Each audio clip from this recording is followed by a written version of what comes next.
Hello everyone, it's Joe here from OmniPoke, the channel that brings you guys everything Pokemon. And just a quick apology again. It seems like we've had a couple of mishaps these last couple of weeks, but it was pointed out to me by Zeed9. Thank you for commenting on our latest set review videos because we missed out a few quite important cards. It wasn't that I just didn't profile them, it's that somehow in the editing process I missed like half the fairy stuff and some of the colourless Pokemon. So I'll quickly rattle through those now. So I think it sort of cut off midway through Mr. Mime. Not much else to say about it though. We know what this card's all about. It's good for preventing any spread decks from becoming too apparent. I know that I discussed the Raichu in one of the videos being a potential spread deck. Noivern is one we're going to discuss in a moment. So there's a few spread decks maybe trying to creep its way through, and Mr. Mime can pretty much be a good check to those decks. So it's good to see Mime return. Right then, we now have another break evolution. It's going to be the Florges line. First of all, let's look at the regular stage 2.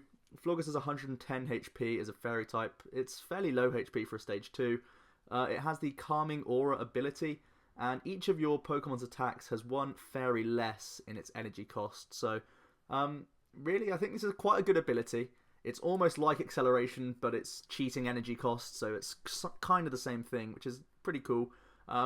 At the moment, the main fairy attackers we try and look to profit from this. Probably the Xerneas EX. It means we can use Breakthrough for 60 and a 30 snipe for just a double colourless, which seems kind of cool. And also, this Florges' ability is stackable, so potentially you could even use X-Blast for just a double colourless for 140 damage. Now, that does sound like decent, but again, 140 is not perfect numbers. You'd probably need some extra resources to get KOs. But X-Blast and Breakthrough do combo quite nicely with the additional sniping. So, obviously, if this is just a DCE cost, it feels like it has quite a bit of potential. So, the Florges could see play there. Additionally, there's the Florges EX, which has also some interesting attacks. You can do Lead for free. You can search your supporter, reveal it, and put it into your hand, which is kind of cool. But for the most part, it's about the Bright Garden attack.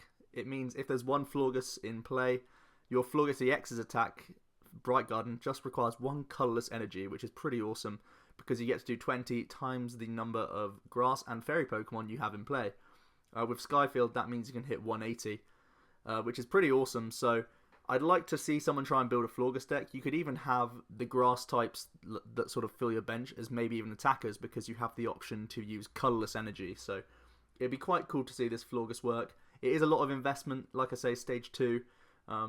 And if you're trying to get multiples out, it could be quite clunky, but it'd be fun to see that work. There's also a Florges Break, which is even more investment to get going. You go up to 140 HP, which is pretty much what we've seen on regular stage 2s, so I'm kind of disappointed it doesn't have more. Regardless, its ability is Floral Breeze, and once during a turn, you may heal 30 damage and remove a single special condition from your active. So I guess it's going to function like a Rough Seas, but it just requires so much investment to get this going. I feel like it's way too expensive to even consider. Even if you are playing the Florges Stage 2 anyway, I wouldn't find space for a Florges Break because the deck's already going to be super clunky and that Floral Breeze doesn't seem strong enough in my opinion. So a pretty garbage break evolution right there.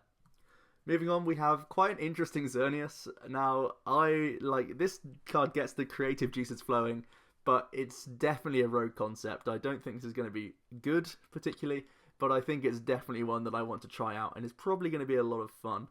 As you can see, there's a huge jumble of cards I have to the right of it, and that's basically because its first attack, Rainbow Force, does 10 damage, and you do 30 more damage for each different type of Pokemon on your bench. Now, this seems pretty chaotic and pretty weird, how you're going to try and set this up consistently, and oh man, it seems like an absolute minefield. Of course, we do have Skyfield to try and increase the output, because Rainbow Force would do 160 with just 5 bench Pokemon if they were all different, but it's more than likely you want multiple Xerneases around.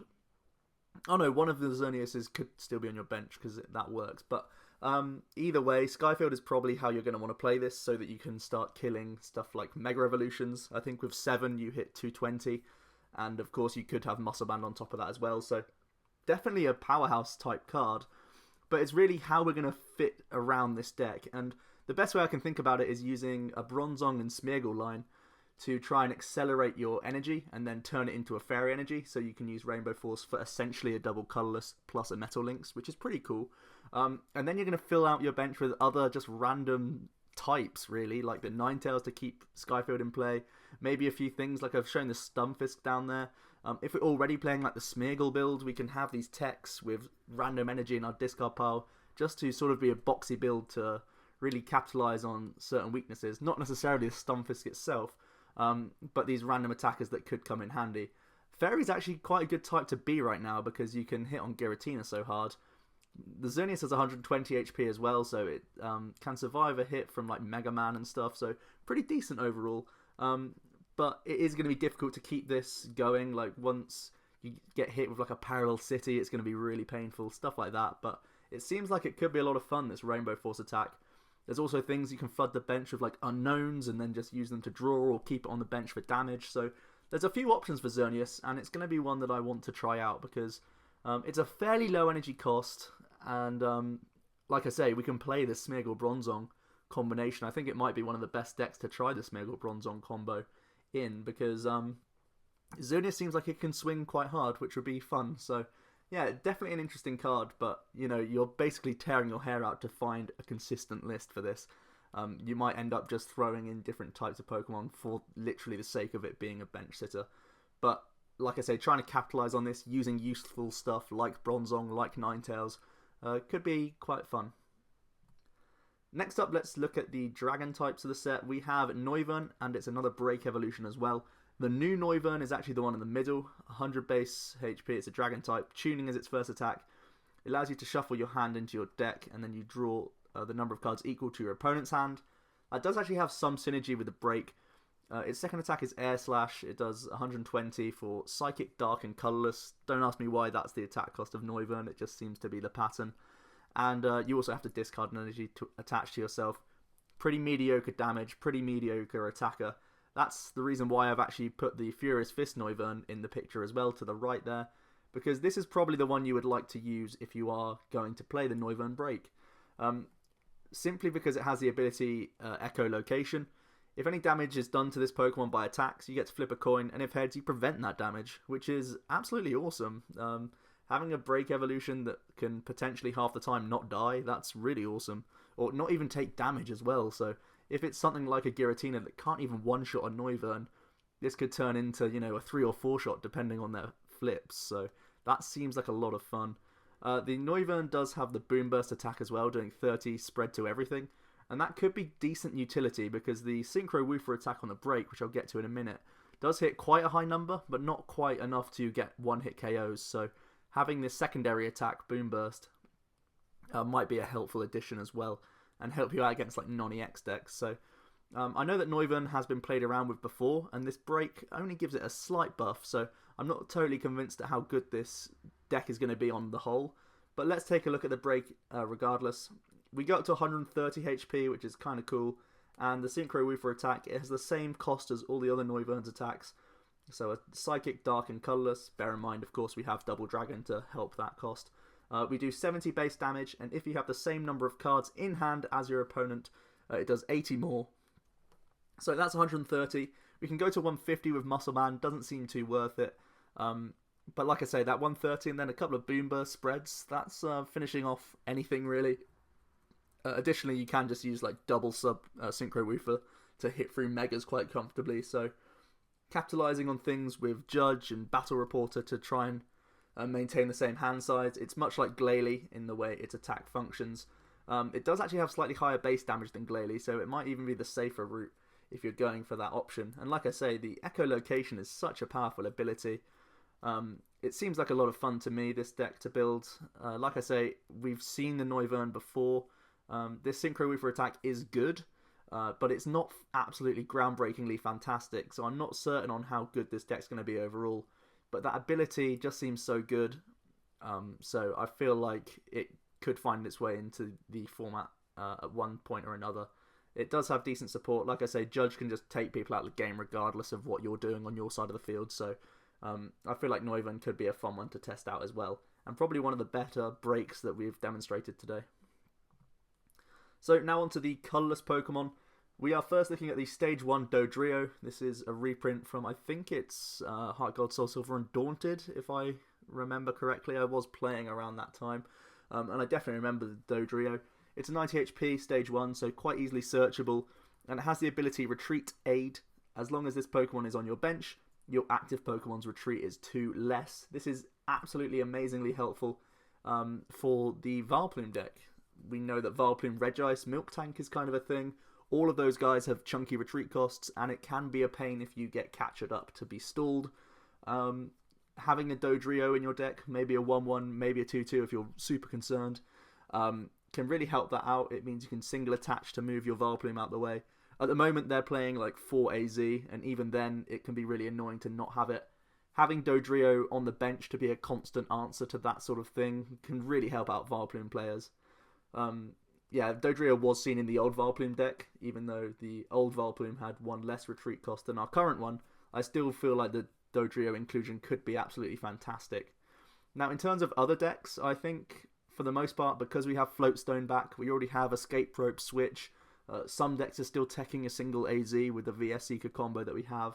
I don't feel like Dodrio is going to be overly useful, but it is a debate whether you want to play a Stage 1 Zoroark with Floatstones, or maybe just play the Stage 1 Dodrio on its own. Like I say, the Zoroark is much worse than the Keldeo just because it is a Stage 1. So I guess if you're trying to commit that much just to get Rush in Retreat, are you going to be able to commit that much just to have Dodrio around to give almost everything free retreat?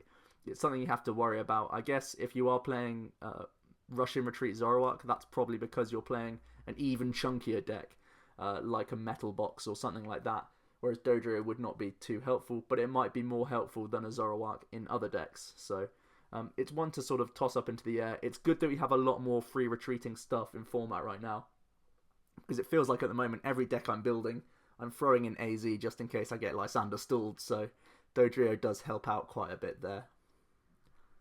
Next up, we have a couple of interesting cards as well. It's going to be the Hoothoot and the Noctowl. And you're thinking, why on earth am I showing you a 60 HP Hoothoot?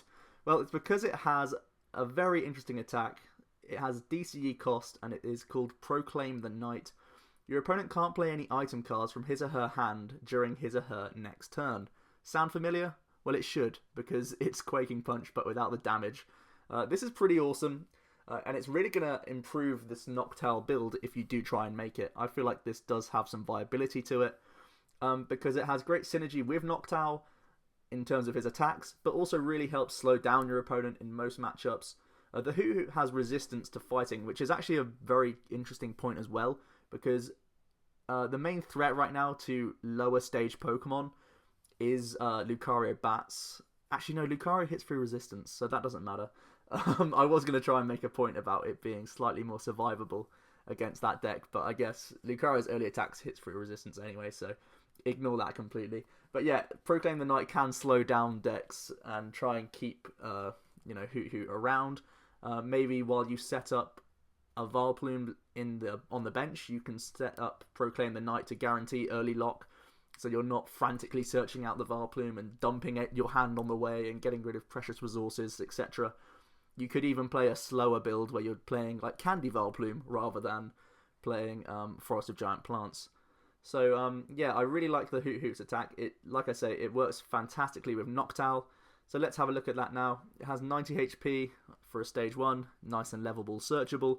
And like I say, DCE cost as well on this guy. The attack is High Flight, 20 times the number of item cards revealed, and that's for both your opponent and your own hands being revealed. So pretty nice. You get to gain knowledge for what your opponent has in hand. You can try and see what they're going to look to do next turn. Obviously, if you're using something like Vileplume and you've been using Proclaim the Night in the early turns, your opponent's going to be stuck with a load of items in hand. We know that a lot of people are using Compressor VS Seeker combos, Acrobikes, Trainer's Mails in most of their decks. Like I just said, high switching counts. There's a lot of items being played in decks right now, so High Flight is normally going to get good value. Of course, you can tech out your own deck to have a bunch of these items as well. You could have an item draw based deck if you're not even playing the Vileplume. You could go for the Slurpuff build, where essentially you're trying to use tasting as often as you can to get a ridiculous hand size and then your damage comes from, you know, your own hand, and you allow your opponent to use items once you've evolved into the Noctowl. I mean, Hoothoot's still going to be a really versatile, useful attack in the early turns to stall for you while you set up. But basically, if you play just the Slurpuff build, you might want to, well, basically you break the trainer lock to start hitting for high numbers, but still hitting good numbers for just a DCE, we know this is a winning combo. And either having the locking aspect with Vileplume or having a lot of draw power with Slurpuff, I feel like Noctowl is going to be a very, very good deck, and it has a lot of potential there. So let's look at the final Pokemon, and it's going to be Smeargle.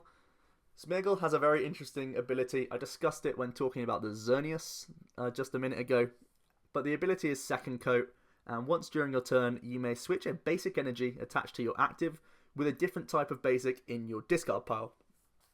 So the main combo I can see working here is with Bronzong, where you will Metal Links to attach extra metals for the turn, essentially cheating your way into getting into these higher energy costing attacks. And then if it's a Pokemon like potentially a Yveltal EX, for example, if we attach DCE, Metal Links to a Yveltal, and then, you know, free retreat with a Floatstone or something into Yveltal to the active position, we can use Smeargle's Second Coat to replace a Dark Energy in our discard pile with the metal that we've just Metal Linked on. This way we've achieved 3 energy attachments of the right sort of energy that we want. Essentially what I'm trying to say is every single type now, by using Bronzong with Smeargle, has acceleration. And this is pretty epic. I feel like it does take up a lot of bench slots, and it is sort of weak to Hex Maniac and all of these things. But I still think getting energy acceleration can be really devastating for a lot of things. Yveltal's a fairly good example because that always appreciates energy. Something like Mega Rayquaza EX as well could be interesting. It's one of these decks where you can almost play any type of basic energy in the deck, and if you know, Rayquaza likes having a full bench, so it doesn't really hurt it to have Bronzong and Smeargle in there.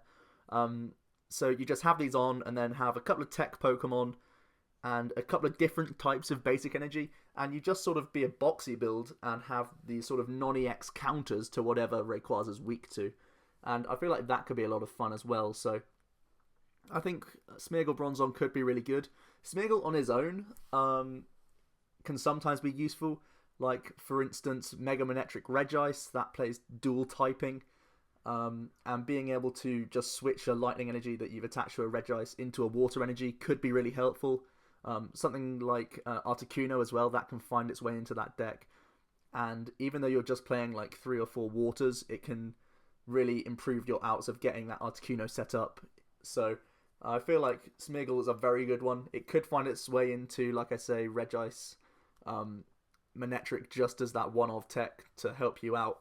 But in terms of the grand scheme of things, I think pairing him with Bronzong could lead to devastating effects with the right sort of boxy build. Definitely clunky, but also one I'm really happy to try out. I think Bridget helps out this deck as well. I really don't know how to build it, but I think a creative mind might be able to. Bridget lets you get 2 Bronzors and a Smeargle, or, you know, Bronzor, Smeargle, and the tech that you want. So I feel like there's a lot of synergy, a lot of reasons why Smeargle could be really good. So I'm very happy to see this guy. It also feels like one of these abilities that's just so inherently powerful that at some point, if we get the right sort of combination of cards, this could be a staple in some sort of deck along the way. Maybe Bronzong's not the perfect way right now. It seems pretty strong, but maybe down the line we see some new cards that just makes this ability just really, really good. So, like I say, that is going to be everything, guys. So I hope you can forgive me for accidentally cutting out these few slides. Some very interesting Pokemon, so I did feel like I had to discuss it. So hope you all enjoyed, and it's been Joe from OmniPoke, and I'll see you guys next time.